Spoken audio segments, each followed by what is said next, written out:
akan dia balik lagi fokus ke sholatnya, dan begitu seterusnya. Ibnu Qayyim mengatakan orang ini mengerjakan sholat sambil berjihad melawan was-was. Tingkatan keempat, mereka yang sempurna lahiriah sholatnya, secara batin sempurna kekhusyuannya, hati dan pikirannya menyelami setiap gerakan dan bacaan dari mulai takbiratul ihram sampai salam, sehingga khusyuknya khusyuk yang sangat baik, sehingga tidak ada bagian dari sholatnya yang lalai karena memikirkan perkara yang lainnya. Masya Allah.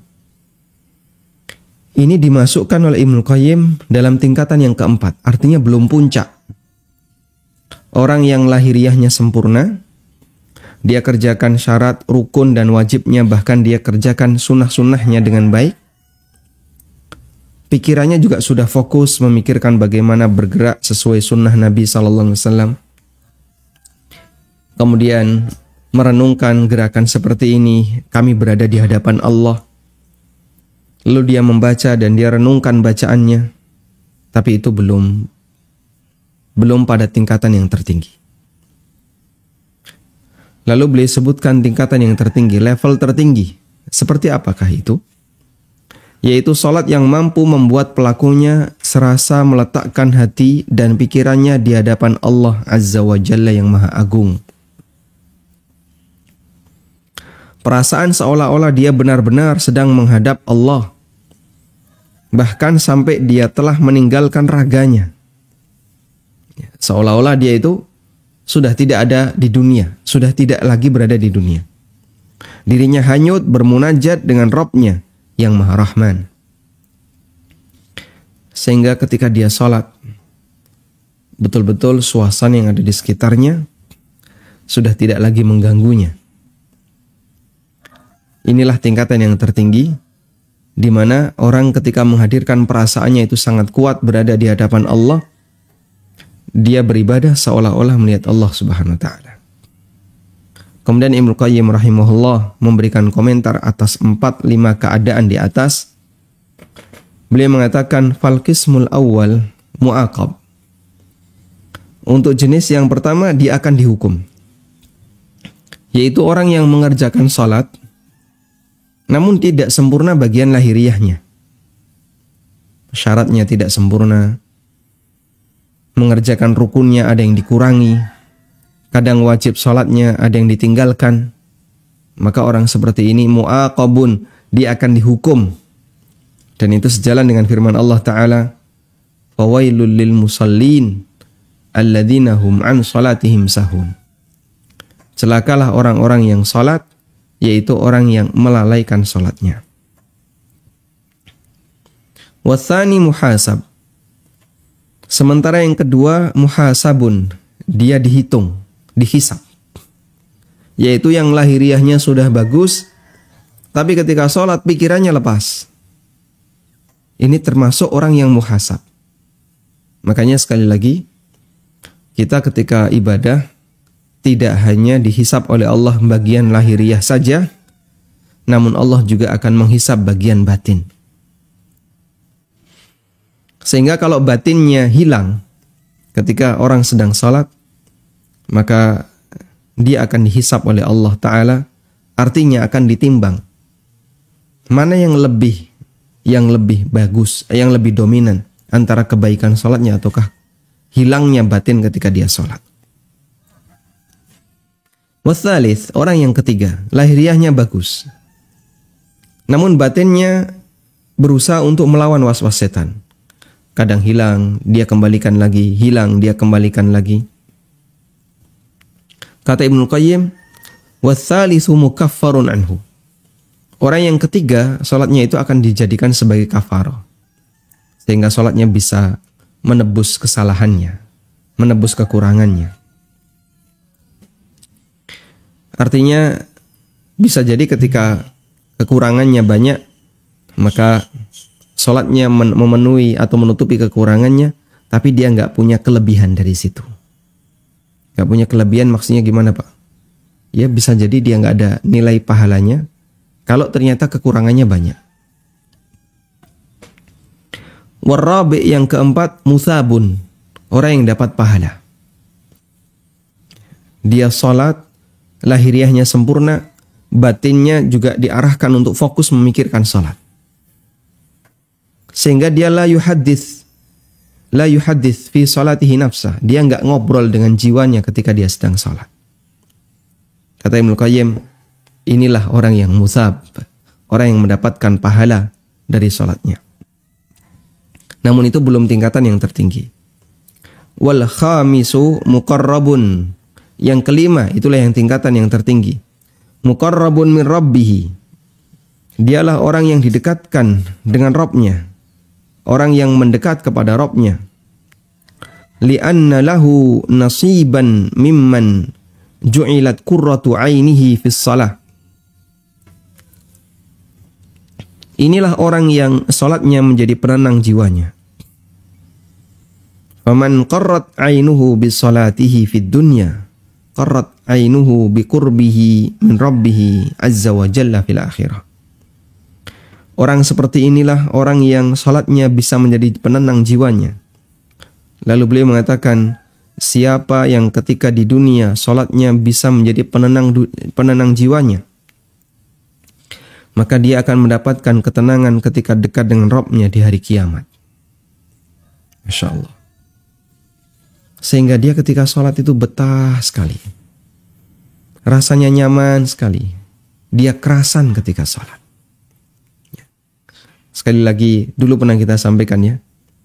Orang kalau lagi jatuh cinta, maka saat dia ngobrol dengan orang yang dia cintai, itu betah sekali. Rasanya pengen gak pisah. Pengen ngobrol sangat lama. Maka demikian pula ketika orang mencintai Allah Subhanahu wa ta'ala.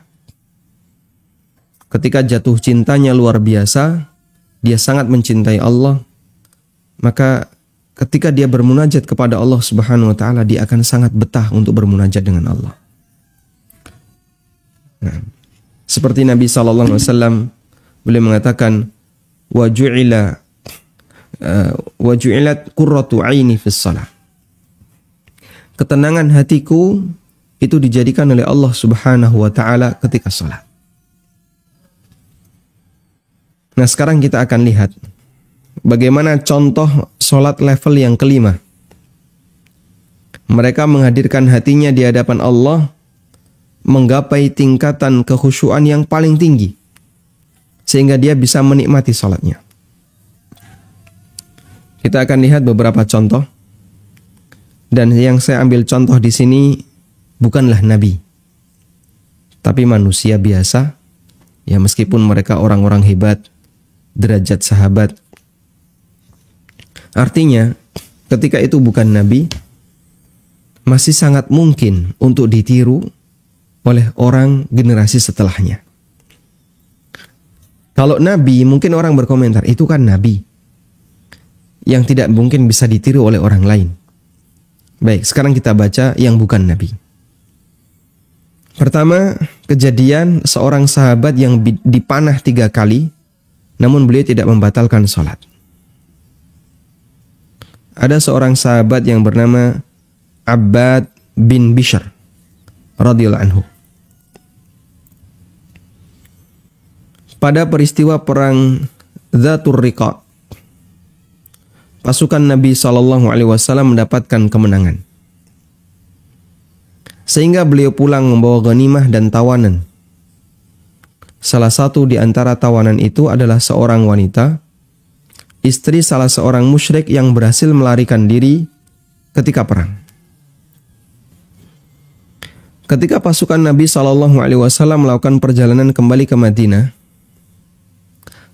lelaki musyrik yang melarikan diri ini membuntuti rombongan para sahabat karena ingin membebaskan istrinya.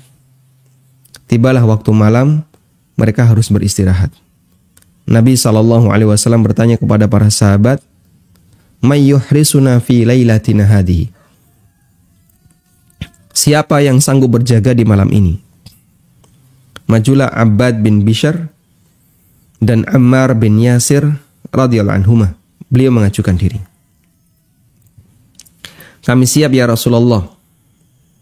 Kemudian Ammar dan Abbad adalah dua sahabat yang dipersaudarakan oleh Nabi SAW ketika Muhajirin tiba di Madinah. Abbad meminta kepada Ammar, kita gantian. Kamu jaga dulu atau istirahat dulu? Ammar memilih untuk istirahat dulu. Mulailah Abbad berjaga di tengah suasana malam yang tenang. Ketenangan malam yang membuat Abbad ingin bermunajat dengan Rabb-nya. Dan mereka jaga tidak kemudian main HP atau buka WA. Tapi dia ingin bagaimana bermunajat dengan Allah Subhanahu wa taala. Masya Allah. Anda bisa perhatikan ya. Orang ini apa enggak lelah? Ya jelas lelah. Dia capek. Karena beliau juga ikut perang sebagaimana sahabat yang lain. Maka beliau radhiyallahu anhu bangkit mengerjakan sholat dengan membaca surat Al-Kahfi. Hingga beliau tenggelam dalam tadabbur ayat demi ayat yang dibaca. Si musyrik ternyata mengamati semua kondisi ini dengan baik. Dia melihat kesendirian Abbad yang sedang berjaga. Lalu dia mengarahkan anak panahnya hingga mengenai tubuh Abbad radhiyallahu anhu. Beliau langsung mencabutnya dan tetap melanjutkan Qur'annya, Masya Allah. Padahal kita tahu ya, anak panah itu kan biasanya ada apa? Ada kaitnya. Sehingga ketika nancap di badan, kok langsung dicabut, itu Masya Allah sakitnya luar biasa. Anak panah yang lurus gini saja ketika nancap di badan, dicabut, ya sudah merasakan sangat sakit, apalagi kalau ada kaitnya. Lalu si musyrik melemparkan anak panah yang kedua, tepat mengenai badan Abbad. Namun beliau hanya mencabutnya dan melanjutkan sholatnya. Si musyrik ini pun melemparkan anak panah yang ketiga, dan beliau hanya mencabutnya. Karena kali ini beliau tidak sanggup lagi bertahan. Badan beliau lemas, saking banyaknya darah yang mengalir. Kemudian beliau bangunkan Ammar bin Yasir. Karena khawatir beliau meninggal, sementara tidak ada yang menjaga Nabi Sallallahu Alaihi Wasallam. Melihat kejadian ini, si musyrik ini lari ketakutan. Nah, seperti itulah contoh bagaimana orang yang menikmati bermunajat dengan Allah Ta'ala dari bacaan yang dia lantunkan ketika sholat, sampai rasa sakit yang sedemikian hebat tidak membuat yang bersangkutan menghentikan sholatnya. Subhanallah. Tenggelam dalam kekhusyuan sholatnya hingga melupakan rasa sakit anak panah yang menancapnya. Masya Allah. Ammar mengingatkan, kenapa kau tidak bangunkan aku di anak panah yang pertama? Abbad mengatakan, kuntu fi suratin aqra'uha falam uhibba an aqta'aha hatta unfidhaha. Saya sedang menikmati surat yang kubaca dan aku tidak ingin memutusnya hingga selesai. Wa aimullah laula an udayya thagran amarani Rasulullah sallallahu alaihi wasallam bihifdhihi laqata'a nafsi qabla an aqta'aha au infidhaha.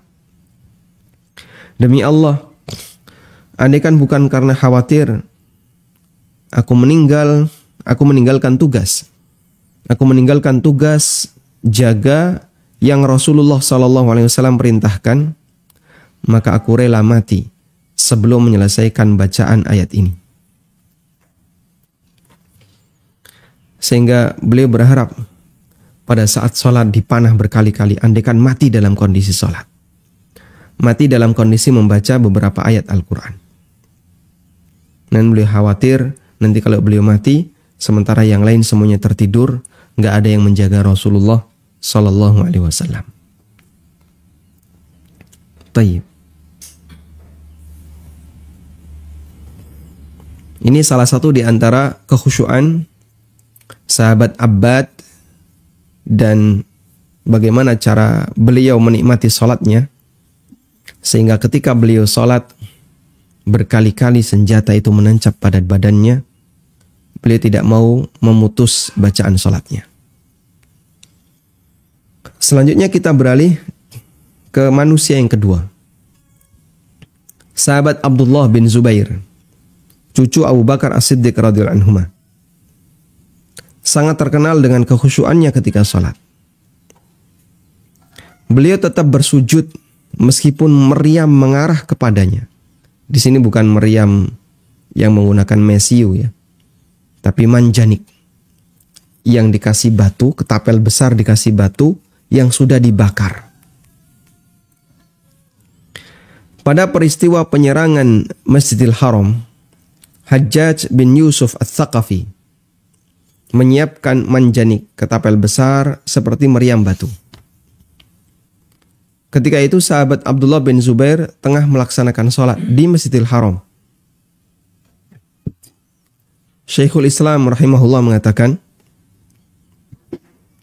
Kana Abdullah bin Zubair yasjudu fa'utiya al-manjanik fa'ata al-manjanik fa'akhadha ta'iqatun min thawbihi wa huwa fi sholati la yarfa'u ra'sa. Abdullah bin Zubair pernah sujud di Masjidil Haram dan meriam batu sudah disiapkan. Fa'akhadha ta'ifatun min thawbihi, sampai ada orang yang menarik baju Abdullah. Namun beliau tidak mengangkat kepalanya dari sujud. Dan beliau dikenal sangat khusyuk ketika salat. Sampai ketika beliau salat radhiyallahu anhu, itu burung tidak takut untuk hinggap di badannya. Karena dikiranya patung, saking diamnya dia ketika sholat.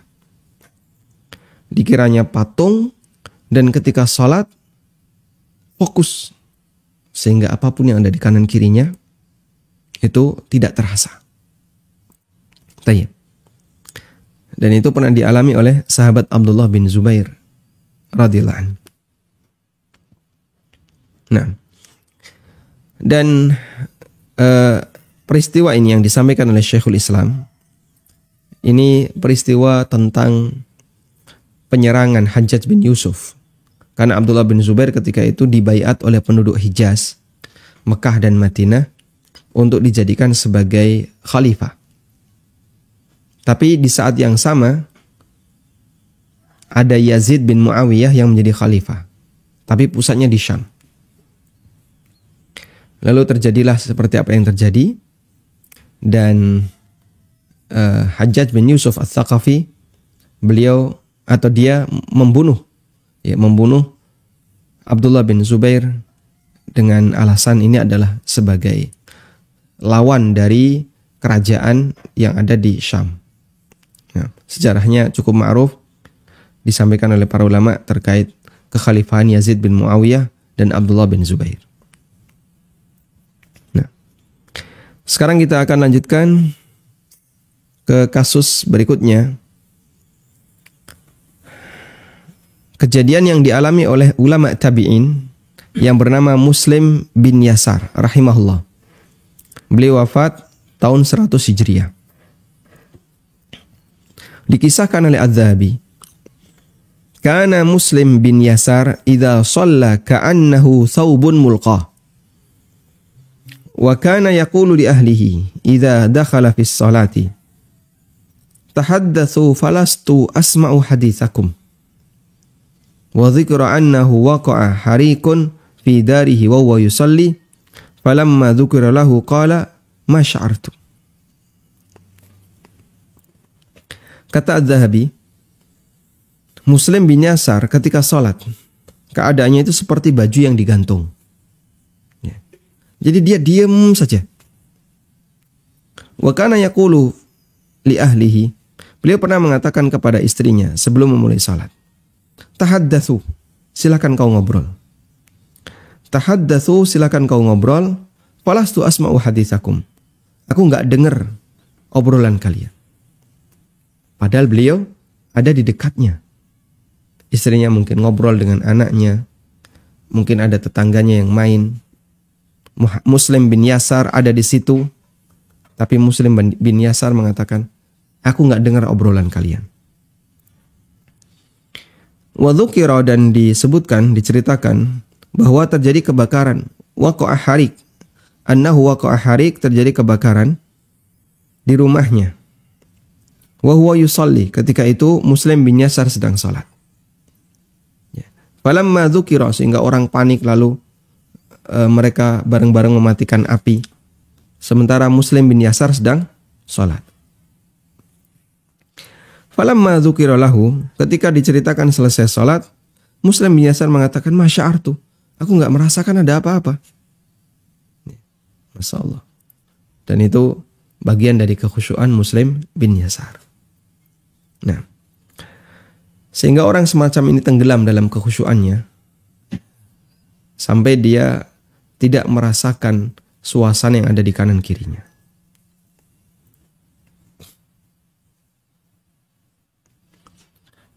Kemudian yang keempat, orang yang dikenal sebagai Amirul Mukminin fil hadis, penulis kitab Sahih Imam Bukhari rahimahullah.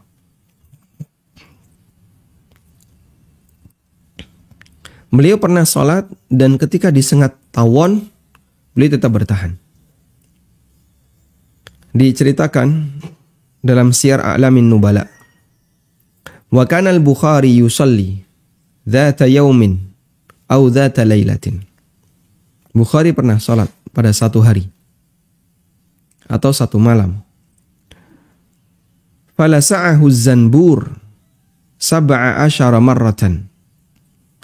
Lalu beliau disengat oleh zanbur 17 kali. Falamma qada salatahu qala unzuru ayu syai'in adzani fi salati. Usai salat beliau mengatakan, tolong lihatkan apa yang menggangguku ketika salat. Mereka pun melihatnya, ternyata bengkak di 17 tempat. Masya Allah. Namun beliau tidak membatalkan salatnya. Kita ketika salat, kalau kemudian digigit semut gimana? Nah, sudah merasa kesakitan. Dan mungkin kita akan garuk-garuk. Kita sholat, lalu ada nyamuk. Mungkin kita, gini ya, malah bunuh nyamuk ketika sholat. Ya. Bahkan ketika sholat ada nyamuk yang berseliweran, kita perhatikan pakai mata. Oh ini terbang ke sini, terbang ke sini. Padahal nyamuk itu belum gigit. Ya. Dia baru terbang. Masya Allah. Tapi Imam Bukhari rahimahullah disengat oleh zambur sebanyak 17 kali dan beliau tidak membatalkan sholatnya.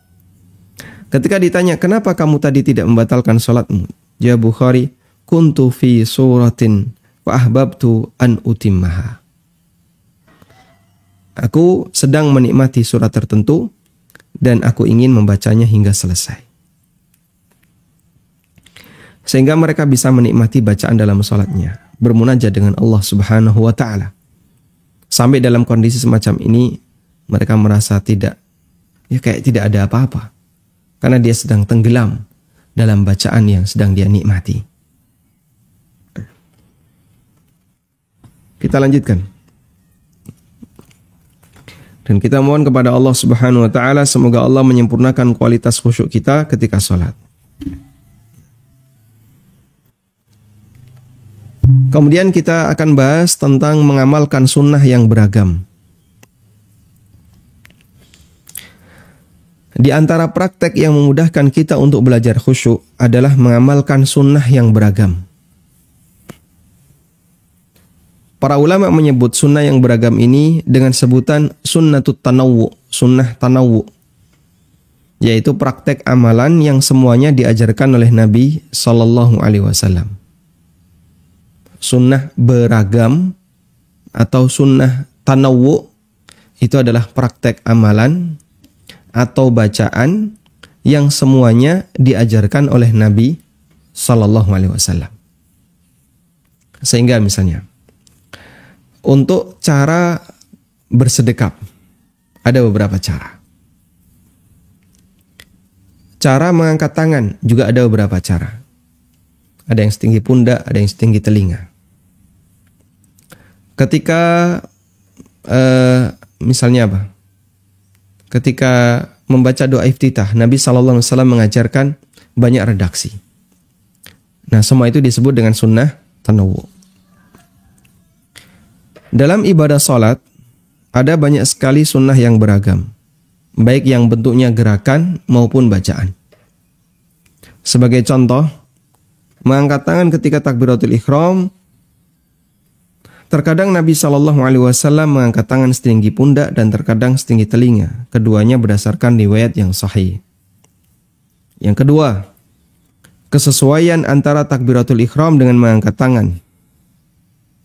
Terkadang Nabi SAW mengangkat tangan dulu baru mengucapkan takbiratul ihram.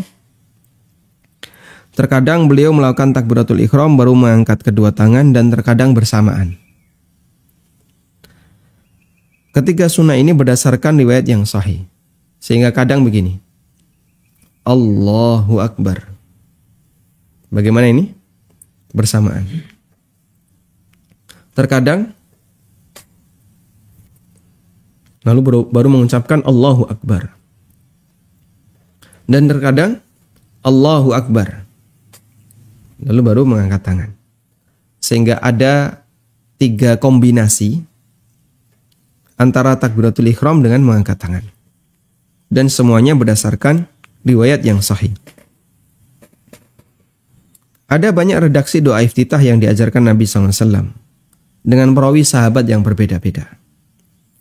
Demikian pula doa ruku, i'tidal, sujud, duduk di antara 2 sujud. Ada beberapa redaksi yang sahih dari Nabi SAW. Dan masih banyak lagi. Yang kami sebutkan di atas hanyalah contoh. Baik. Sekarang kita akan membaca bagaimana sikap yang tepat ketika kita mengetahui adanya banyak ragam sunnah dalam beberapa gerakan dan bacaan sholat. Sikap yang tepat adalah mempelajari semuanya, menghafalkannya, dan mengamalkan secara bergantian. Kita ulang. Sikap yang tepat ketika ada sunnah yang beragam adalah kita pelajari semuanya. Kalau bisa kita hafalkan jika bentuknya redaksi-redaksi doa. Dan kita amalkan secara bergantian. Apa manfaatnya? Ada banyak manfaat ketika seseorang mengamalkan sunnah tanawwu secara bergantian. Di antaranya, pertama, mengamalkan semua sunnah Nabi SAW secara bergantian. Sehingga kita mengamalkan sunnah A, sunnah B, sunnah C, sunnah D. Dengan cara ini akan semakin memperbesar peluang pahala kita karena mengikuti sunnah. Sunnah ini sudah saya lakukan, sunnah ini sudah saya lakukan, sunnah ini sudah saya lakukan. Imam Ahmad bin Hanbal rahimahullah, beliau orang yang sangat semangat mengamalkan hadis. Sehingga setiap kali beliau mendengar hadis, maka beliau berusaha untuk mengamalkannya. Sampai ketika beliau mendengar hadis Nabi SAW pernah bekam dan beliau memberikan upah senilai 1 dinar. Maka Imam Ahmad pun langsung memanggil tukang bekam, diminta untuk bekam, lalu dikasih oleh Imam Ahmad upah sebesar 1 dinar. Masya Allah. 1 dinar berapa? Ya, kurang lebih 3 juta. 4/4 gram emas. Sehingga sampai mengeluarkan duit 3 juta untuk membayari tukang bekam. Di tempat kita bekam bayar berapa? Seikhlasnya. Insyaallah. Tayyib. Dan itu semangat Imam Ahmad dalam rangka mengamalkan sunnah Nabi SAW. Yang kedua adalah melestarikan sunnah-sunnah Nabi SAW. Karena jika kita hanya mengamalkan 1 sunnah, maka sunnah yang lain akan hilang. Sebaliknya ketika kita mengamalkan semua sunnah itu secara bergantian, maka semua sunnah itu akan terjaga. Sehingga kalau kita pelajari A, pelajari B, C, D, ada 5 sunnah. Kemudian kita pelajari semuanya dan kita berusaha untuk mengamalkan semuanya. Maka sunnah itu akan lestari. Masya Allah. Dan melestarikan sunnah Nabi SAW termasuk di antara amal besar. Termasuk di antara amal besar. Baik jamaah. Ada sunnah yang hilang ya.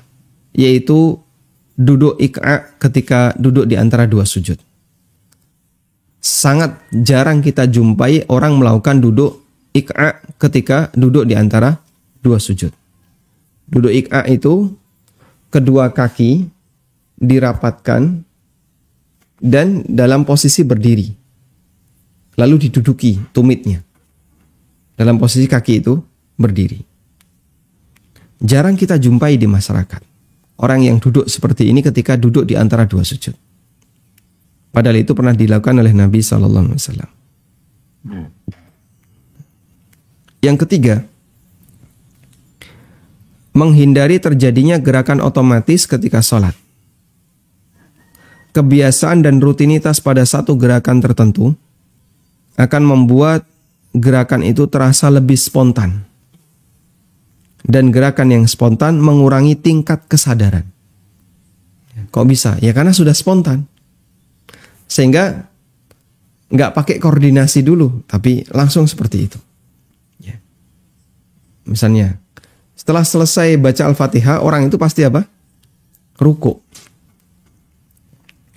Kalau dia ruku dan yang dia hafal hanya satu doa, Subhana rabbiyal azim, Subhana rabbiyal azim, maka ketika dia ruku, meskipun dia ngantuk, nanti dia akan tetap baca Subhana rabbiyal azim, Subhana rabbiyal azim, Subhana rabbiyal azim.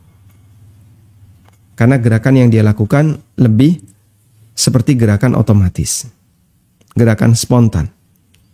Dan hal itu bisa terjadi pada ibadah sholat.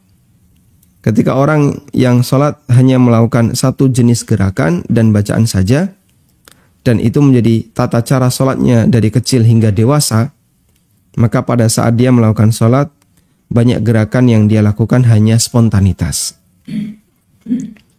Berbeda dengan mereka yang menghafal lebih dari satu bacaan dan gerakan. Sebelum dia melakukannya, dia akan berpikir terlebih dahulu gerakan dan bacaan apa yang harus dia pilih. Misalnya, jika orang hanya hafal satu doa iftitah saja, maka begitu takbiratul ihram dia akan spontan membaca doa iftitah itu. Allahu Akbar, Allahu Akbar kabira, walhamdulillahi katsira, dan seterusnya. Berbeda dengan orang yang menghafal banyak doa iftitah. Seusai takbiratul ihram, maka begitu dia selesai Allahu Akbar, dia akan mikir terlebih dahulu doa iftitah mana yang akan dia baca. Dengan cara ini, sholat yang kita kerjakan akan lebih khusyuk karena semua diiringi dengan memikirkan mengenai konten sholat yang kita kerjakan. Baik, kemudian masih ada satu manfaat lagi, ya.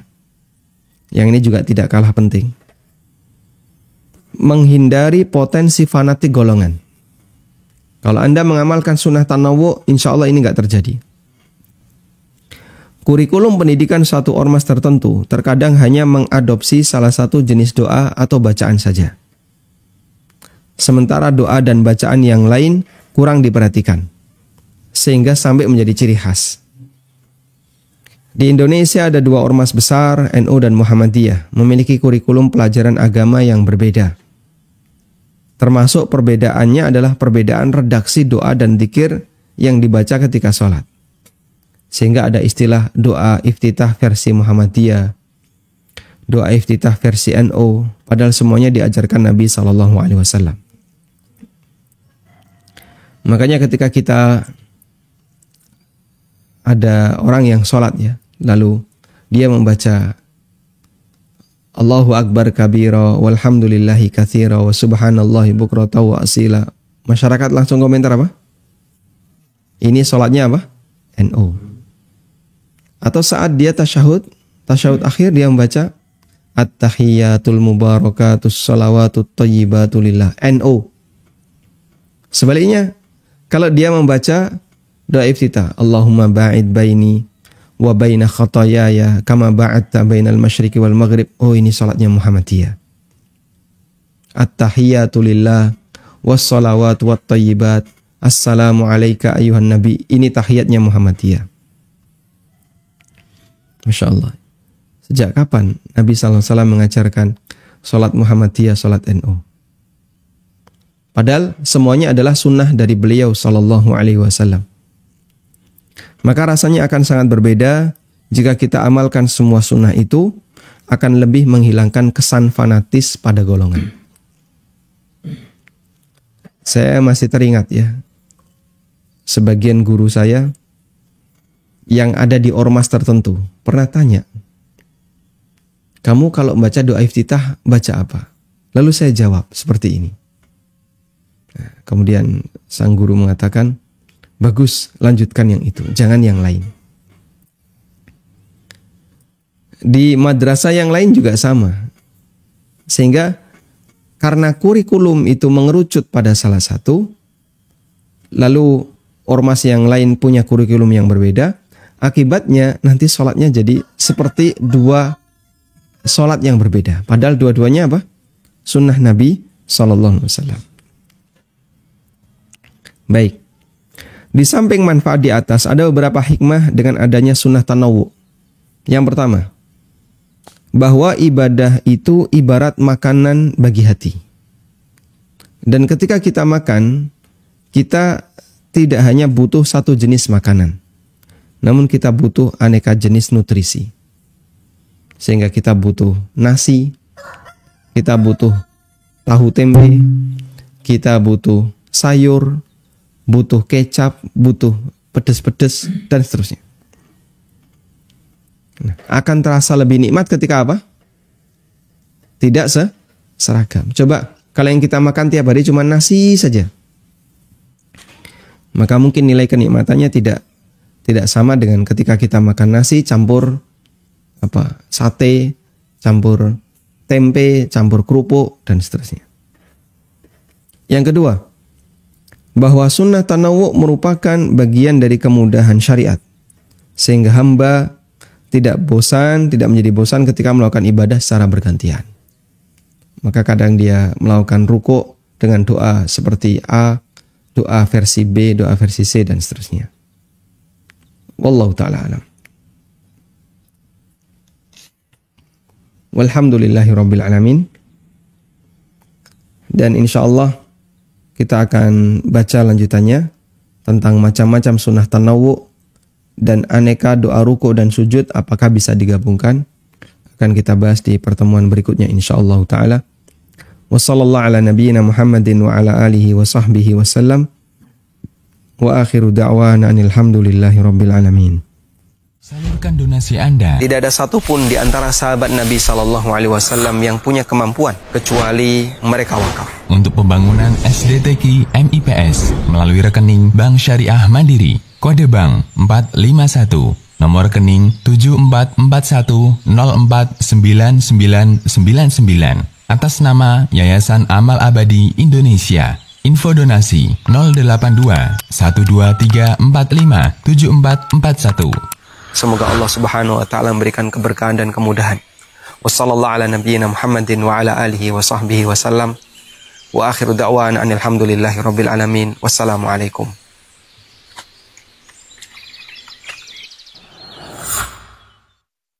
Silakan bagi Anda yang mau bergabung. Silakan. Bismillah.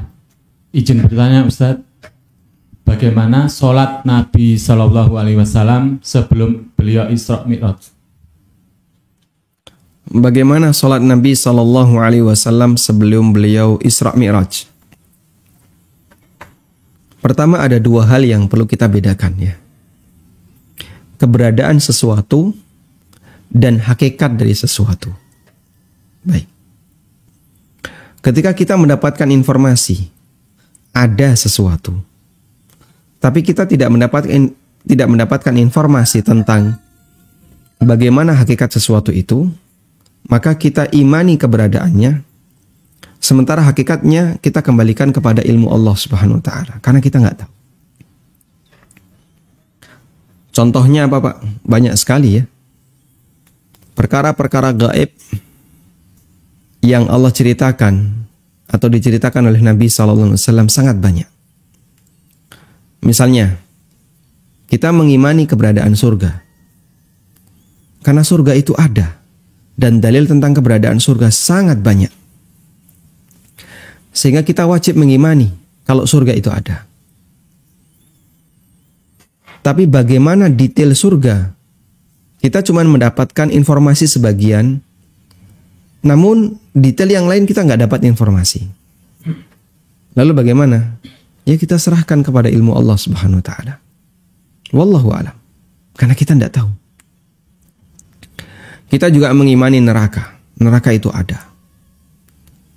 Dan bagaimana detail neraka? Wallahu a'lam, kita tidak tahu. Selain sebagian cerita tentang neraka yang sampai ke kita, informasinya. Baik. Demikian pula kejadian-kejadian sejarah di masa silam. Yang Allah ceritakan atau diceritakan oleh Nabi SAW. Namun kita tidak tahu seperti apa hakikatnya. Contohnya, Allah ceritakan tentang Dzulqarnain di surat apa? Al-Kahfi. Tapi kita tidak tahu Dzulqarnain itu hidup di tahun berapa, kemudian ketika itu ada nabi siapa, terus bagaimana cara Dzulqarnain itu membuat benteng Ya'juj Ma'juj. Seperti yang diceritakan di surat Al-Kahfi. Inna ya'juja wa ma'juja mufsiduna fil ard. Fahal naj'alu laka kharjan ala an taj'alani. Sesungguhnya Ya'juj dan Ma'juj itu suka berbuat kerusakan di muka bumi. Apakah kamu bersedia wahai Dzulqarnain? Jadi kepala suku di situ mengatakan, apakah kamu bersedia wahai Dzulqarnain? Kami akan kasih Anda upeti. Dengan harapan Anda bisa mendirikan sebuah benteng untuk menghalangi Ya'juj dan Ma'juj sehingga mereka tidak ganggu kami. Lalu dibuatkanlah oleh Dzulqarnain. Dan kita tidak perlu kepo, benteng itu ada di mana. Wallahu a'lam. Yang jelas nanti radmu Ya'juj dan Ma'juj, benteng Ya'juj dan Ma'juj itu akan berhasil mereka rusak di akhir zaman. Yang sekarang kita tidak tahu benteng itu ada di mana. Dan kita kembalikan kepada ilmu Allah Subhanahu Wa Taala. Tayyib. Kembali kepada sholat Nabi SAW. Lalu Nabi SAW ketika sholat sebelum Isra Mi'raj itu bagaimana? Pertama, sholat sebelum Isra Mi'raj itu ada. Beliau melakukannya. Apa dalilnya? Firman Allah Subhanahu Wa Taala, Ya ayyuhal muzammil Qumil layla illa qalila nisfahu aw inqus minhu qalila aw zid alaihi warattilil qur'ana tartila, dan seterusnya. Yang itu berbicara tentang apa? Perintah Allah kepada Nabi SAW dan para sahabat yang muslim ketika itu untuk melaksanakan sholat. Dan sholatnya Nabi SAW ketika itu di waktu malam. Sehingga mereka melaksanakan ibadah sholat sesuai dengan apa yang diperintahkan oleh Allah Subhanahu Wa Taala. Menurut keterangan yang lain, Nabi SAW ketika sebelum Isra Mi'raj beliau sholat. Tapi sholat beliau bukrata wa asyiyah, ketika pagi dan ketika sore. Tayyib. Dan juga kita punya riwayat bahwa Abu Sufyan radhiyallahu anhu ketika beliau ditanya pada saat beliau jadi masih kafir ya, beliau ditanya oleh Raja Heraklius tentang ciri-ciri Nabi yang terakhir itu. Salah satu di antara pertanyaan Raja Heraklius adalah, Raja Heraklius bertanya, "Fama ya'murukum?" Nabi yang terakhir itu memerintahkan apa? Lalu kata Abu Sufyan, "Ayya'budullaha wa la yusyriku bihi syai'a." Beliau memerintahkan agar kita beribadah kepada Allah dan tidak menyekutukan Allah dengan sesuatu apapun. Wa an natruka ma yaqulu abauna. Dan kita diperintahkan untuk meninggalkan apa yang menjadi tradisi nenek moyang kami. Dan salah satu di antara cuplikan yang dinyatakan oleh Abu Sufyan adalah wa kana ya'muruna bis salati waz zakati wal afaf was silah. Dan beliau juga memerintahkan kami untuk menjaga salat, zakat, menjaga kehormatan dan menyambung hubungan silaturahmi. Nah, hadisnya riwayat Bukhari, dikomentari oleh Al-Hafidz Ibnu Rajab. Dalam hadis ini menunjukkan bahwa ajaran Nabi Shallallahu Alaihi Wasallam yang paling pokok adalah itu, sebelum beliau mendapatkan ajaran-ajaran yang lain, sehingga sampai dikenal oleh orang kafir, sampai orang kafir tahu. Jadi pengikutnya Muhammad itu pasti nanti kamu bayar zakat, kamu sholat dan seterusnya. Artinya praktek sholat sebelum Isra Mi'raj itu ada. Baik. Kemudian pertanyaan yang kedua adalah, terus bagaimana tata cara sholatnya? Wallahu alam, kita tidak tahu ilmunya. Sholat 5 waktu dengan tata cara sebagaimana yang ma'ruf kita kenali, ya, subuh 2 rakaat, zuhur 4 rakaat dan seterusnya. Ini baru ada setelah Nabi SAW melakukan Isra Mi'raj. Tapi untuk sholat beliau sebelum Isra Mi'raj itu belum ada sholat 5 waktu ini. Nah, sebelum Isra Mi'raj beliau sholatnya bagaimana tata caranya? Karena kita tidak tahu, tidak punya informasi, ya kita kembalikan kepada ilmu Allah Subhanahu Wa Taala. Yang jelas sholat itu ada, tapi tata caranya apakah sama seperti sholat kita? Ada ruku, i'tidal, kemudian sujud, duduk di antara 2 sujud, lalu sujud lagi. Apakah seperti itu atau bagaimana? Wallahu alam, kita tidak tahu, sehingga kita kembalikan kepada ilmu Allah Subhanahu wa taala. Wallahu alam. Nah.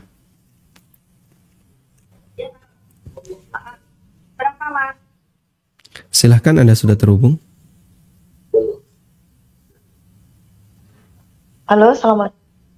Waalaikumsalam warahmatullahi. Silahkan. Iya, Ustaz. Baik, sebaiknya volume televisinya di mute. Ya. Ya. Baik. Ini Ustaz.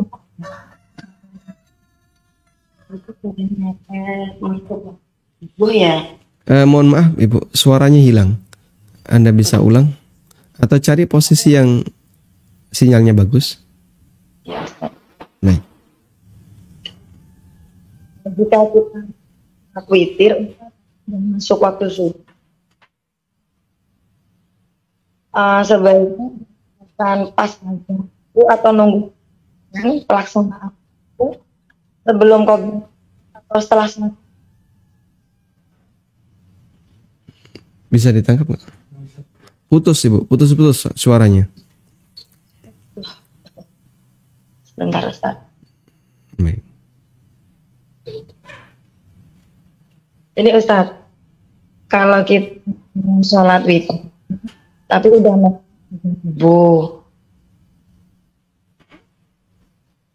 sebaiknya kita sholat langsung azan atau nunggu azan atau setelah subuh gitu, Ustaz.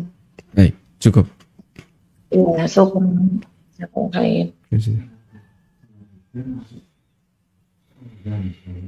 Adzan subuh. Baik. Jika kita sedang sholat witir lalu masuk subuh, sebaiknya bagaimana? Pertama, ulama beda pendapat. Kalau sudah masuk waktu subuh itu, apakah masih bisa sholat witir ataukah belum?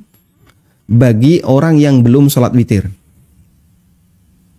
Sehingga misalnya sudah terdengar adzan, lalu Anda belum sholat witir.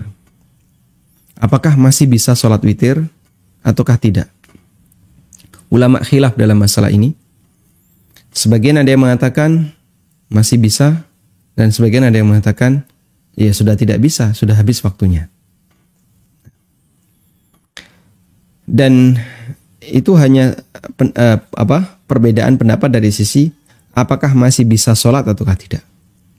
Artinya begini, jika ada orang yang sudah mulai sholat witir sebelum subuh, lalu terdengar adzan subuh, apakah witirnya batal? Jawabannya tidak.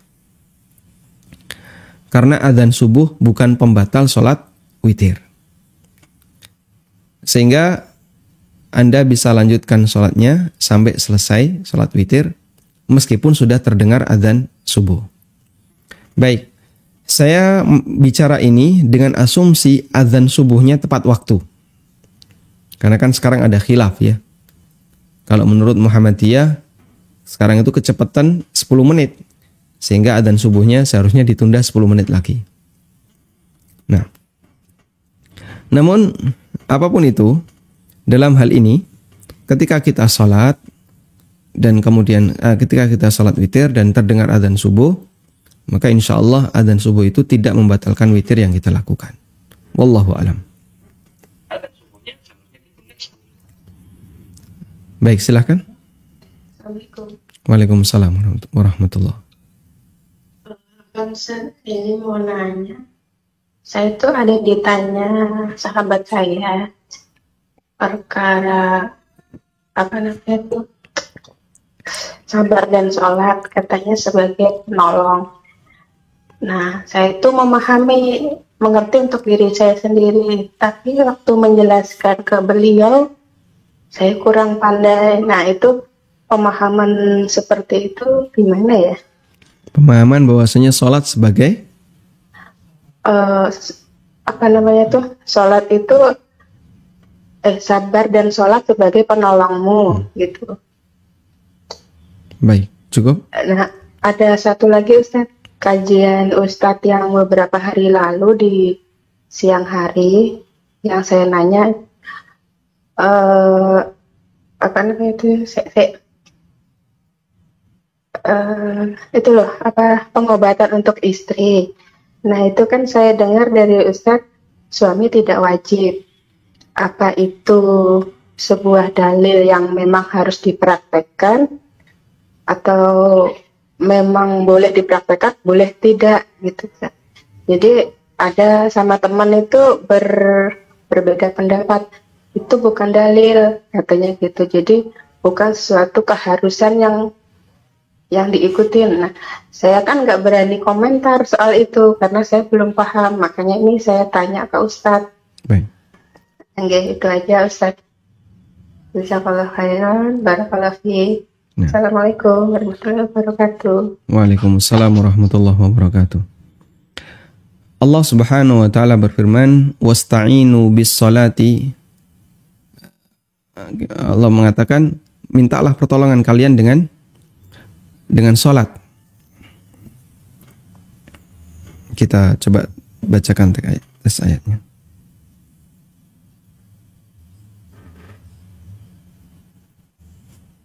Wasta'inu bis-sabri was-shalah wa innaha, ada di surat Al-Baqarah ayat 45. Wasta'inu bis-sabri was-shalah wa innaha lakabiratun illa 'alal khashi'in. Mintalah pertolongan dengan sabar dan salat. Wa innaha lakabiratun illa 'alal khashi'in, dan itu sesuatu yang berat kecuali bagi orang yang khusyuk. Alladzina yadhunnuna annahum mulaqu rabbihim wa annahum ilaihi raji'un. Siapakah orang-orang yang khusyuk itu? Yaitu orang yang yakin kalau dia akan bertemu dengan Rabb-nya, wa annahum ilaihi raji'un, dan mereka yakin bahwasanya mereka akan dikembalikan kepada Allah Subhanahu wa taala. Apa yang dimaksud dengan wasta'inu bis sabri was shalah? Orang ketika punya masalah, salah satu di antara cara agar dia bisa bertahan dalam kondisi baik ketika dia punya masalah adalah berusaha untuk bersabar. Bersabar itu bagaimana? Intinya jangan sampai melakukan perbuatan yang mengundang murka Allah. Sehingga orang yang bersabar, dia berusaha untuk tidak mengambil sikap yang dikhawatirkan mengundang murka Allah. Di saat itulah dia bisa bertahan dalam kebaikan. Yang kedua, untuk bisa membantu sabar ini, silahkan Anda mengadu. Orang kalau punya masalah, lalu cuman disimpan saja, itu kan kadang rasanya sumpek gitu ya. Saya pengen curhat, saya pengen mengadu. Lalu bagaimana cara saya mengadu? Silahkan Anda mengadu dengan cara sholat. Sehingga dia bermunajat kepada Allah dalam sholatnya. Dia punya masalah. Kemudian dia berwudu, lalu takbiratul ihram. Dia sholat. Di saat dia sujud, dia mohon ampun kepada Allah. Di saat duduk di antara dua sujud, dia membaca doa-doa di antara dua sujud. Lalu sujud lagi. Dia bermunajat kepada Allah, mengadukan masalahnya kepada Allah. Dan itu akan membuat sang hamba menjadi lebih tenang. Sebagaimana yang dilakukan oleh Nabi SAW, karena Rasulullah SAW idza jadabahu amrun shalla. Rasulullah SAW kalau dalam kondisi genting, beliau sholat. Sehingga Nabi SAW ketika punya masalah, beliau sholat. Dan itu cara seorang mukmin untuk melampiaskan atau apa? Untuk melepaskan beban yang ada pada dirinya. Karena kan begini ya, masalah itu ada yang bisa ditangani oleh orang, ada yang nggak bisa ditangani. Nah, ketika nggak bisa ditangani, jangan nekat. Memaksakan diri itu bisa berbahaya. Terus kepada siapa saya harus menyerahkan masalah ini? Serahkan kepada Allah. Pasrahkan kepada Allah. Lalu kita mengambil sebab yang mungkin bisa kita lakukan. Setelah itu pasrahkan kepada Allah. Jadikan itu sebagai solusi setiap kali kita punya masalah. Terutama masalah-masalah yang besar. Ada orang kadang pengen curhat. Pak, bisa nggak saya curhat? Kenapa? Saya punya utang. Anda kalau curhat ke saya tentang utang Anda, saya juga nggak bisa ngasih apa-apa. Utang Anda tetap bertahan sebagai utang Anda. Saya nggak bisa memberikan uang agar Anda bisa melunasi.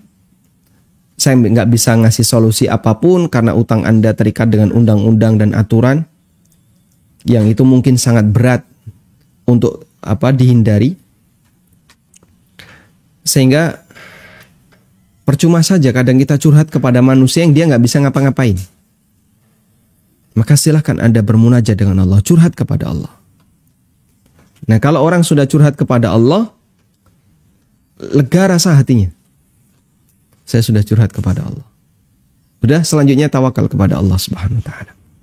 Semoga Allah yang akan memberikan solusi terbaik. Tinggal nunggu waktu ya. Dan kita berusaha untuk bertahan di posisi sabar sambil bermunajat, sabar sambil munajat. Bukan yang saya maksud adalah Anda tidak berikhtiar, tidak. Berikhtiar sesuai dengan kemampuan. Kalau sudah mentok, serahkan kepada Allah Subhanahu wa taala. Wallahu a'lam.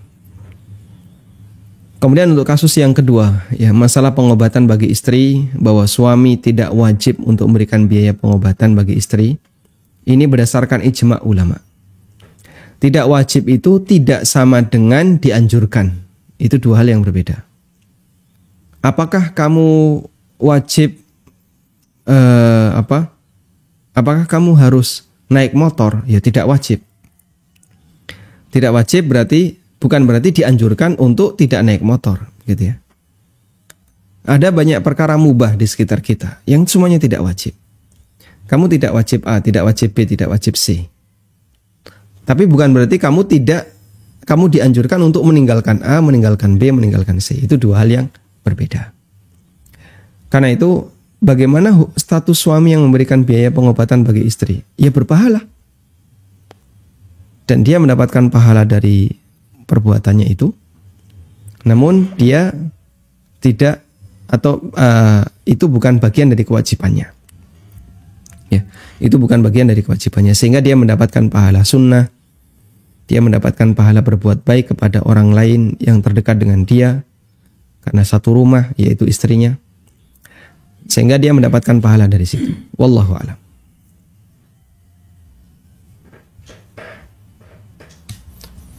Bismillah. Ustadz, bolehkah seseorang sholat mazhabnya campur-campur? Misal sedekap cara Syafi'i, tasahud cara Hambali, atau harus Syafi'i dari takbir sampai salam. Kemudian bisa nggak itu dicampur-campur Ustadz? Misal bacaan iftitah dengan A, dengan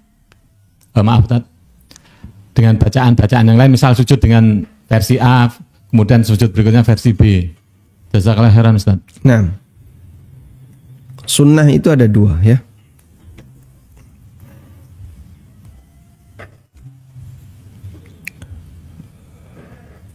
Sunnah ada sunnah tanawwu,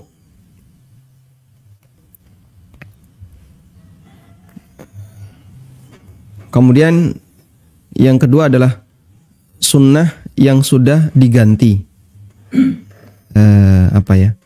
Saya sebut aja diganti gitu ya. Baik. Untuk sunnah tanawwu semuanya diajarkan Nabi SAW secara bergantian. Terkadang beliau mengerjakan A, terkadang beliau mengerjakan B, C, D, dan seterusnya. Dan ini kita praktekkan, kita amalkan secara bergantian sebagaimana praktek Nabi SAW. Kita kadang praktek A, kita praktek B, kita praktek C, D, sesuai dengan apa yang pernah diajarkan Nabi SAW. Yang kedua ada sunnah yang dia diganti. Bagaimana itu? Yaitu sunnah yang dulu pernah dipraktekkan oleh Nabi SAW, tapi setelah itu diganti dengan yang lain. Dulu Nabi SAW melakukan X, kemudian setelah itu beliau melakukan Y. Yang X ini sudah tidak lagi diberlakukan. Ketika sudah tidak lagi diberlakukan yang X, maka kita tinggalkan yang X dan kita lakukan yang Y. Baik. Contohnya apa? Contohnya adalah posisi tatbik ketika ruku. Dulu orang ketika ruku, Rasulullah SAW dan sahabat ketika ruku, itu kedua tangan digabungkan. Begini. Lalu ditaruh di sela-sela antara dua lutut. Kalau Anda pakai sarung bisa ya. Kalau pakai celana tidak bisa.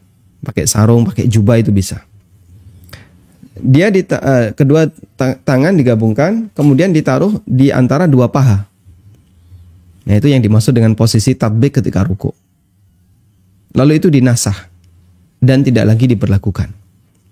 Maka orang ketika sholat ruku, posisi tangan yang benar adalah berada di atas ruku, berada di atas lutut, mencengkram lutut, dan tidak lagi diberlakukan tatbik.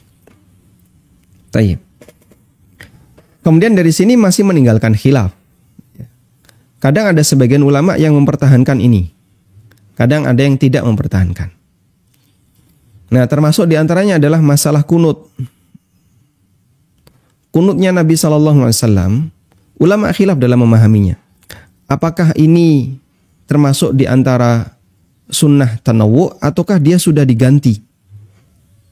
Sehingga ketika dia sudah diganti, berarti sudah tidak lagi disyariatkan untuk kunut.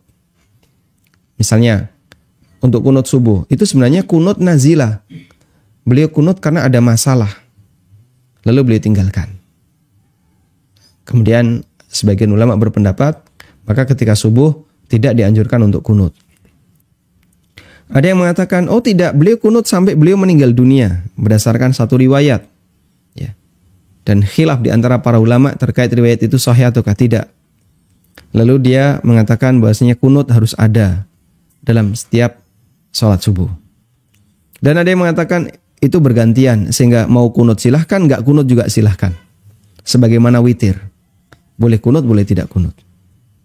Muncul khilaf seperti itu. Terus sikap kita bagaimana? Apakah boleh kita campur-campur? Kalau yang tanawwu silahkan Anda lakukan secara bergantian. Tapi apakah boleh digabungkan sehingga misalnya ke dalam sujud kita membaca dalam satu sujud ya kita membaca subhana rabbiyal a'la, terus subhana rabbiyal a'la wa bihamdi, subuhun qudusun rabbul malaikati warruh, subhanakallahumma rabbana wa bihamdika allahumma ighfirli. Pak Ustadz, saya hafal 4, tak baca semuanya dalam satu sujud. Boleh nggak kayak gitu? Besok insya Allah kita bahas itu ya. Insya Allah kita bahas itu. Namun untuk sementara yang kami tekankan, sunnah tanawwu silahkan diamalkan secara bergantian. Kadang versi A, kadang versi B, versi C, dan seterusnya. Silahkan. Sementara untuk yang sunnah yang sudah diganti, ya tentu saja Anda harus amalkan yang terakhir, karena yang pertama sudah tidak diberlakukan. Kalau terjadi khilaf bagaimana? Kalau terjadi khilaf, kita punya kaidah yang diajarkan oleh Allah, fa in tanaza'tum fi syai'in farudduhu ila Allahi war Rasul in kuntum tu'minuna billahi wal yaumil akhir. Kalau kalian punya sengketa, kalian punya beda pendapat. Fa in tanaza'tum fi syai'in, kalian beda pendapat dalam satu masalah tertentu, farudduhu ila Allahi war Rasul, maka kembalikanlah kepada Allah dan Rasulnya. Sehingga sah-sah saja Anda keluar dari madhab. Misalnya, saya mau sholat bermadhab Syafi'i, tapi kadang saya ikut madhab yang lain. Ya sah-sah saja selama Anda yakin bahwa praktek yang Anda kerjakan itu sesuai sunnah Nabi SAW. Sehingga masing-masing akan dipertanggungjawabkan. Kenapa kau rukuk seperti itu? Kenapa kau baca seperti itu? Kenapa kau ini? Kalau orang belajar dan dia tahu dalil, saya melakukan ini, dalilnya ini. Saya melakukan ini, dalilnya ini. Makanya sebenarnya yang lebih penting bukan masalah klaim madhab, tapi yang lebih penting adalah sudah belajar atau belum. Gitu ya. Ada orang mengklaim, saya bermadhab Syafi'i. Yakin bermadhab Syafi'i? Siap, yakin. Baik, mulai kita tanya. Sebutkan tata cara wudu sesuai madhab Syafi'i. Wah, saya tidak tahu. Loh, lah terus gimana? Ada mengaku bermadhab Syafi'i, tapi ketika mau mempraktekkan bagaimana cara wudu madhab Syafi'i, kebingungan, nggak ngerti. Apa syarat sholat dalam madhab Syafi'i? Nggak tahu. Apa rukun sholat dalam madhab Syafi'i? Juga nggak tahu. Sehingga bukan masalah klaim yang kita lakukan. Yang penting adalah belajar ataukah tidak. Kata kuncinya itu ya. Wallahu ta'ala alam. Semoga Allah subhanahu wa ta'ala memudahkan kita untuk selalu khusyuk dalam sholat. Wa sallallahu ala nabiyyina Muhammadin wa ala alihi wa sahbihi wa sallam. Wa akhiru da'wana anilhamdulillahi rabbil alamin. Subhanakallahumma wa bihamdika asyhadu an la ilaha illa anta astaghfiruka wa atubu ilaik. Wassalamualaikum warahmatullahi wabarakatuh.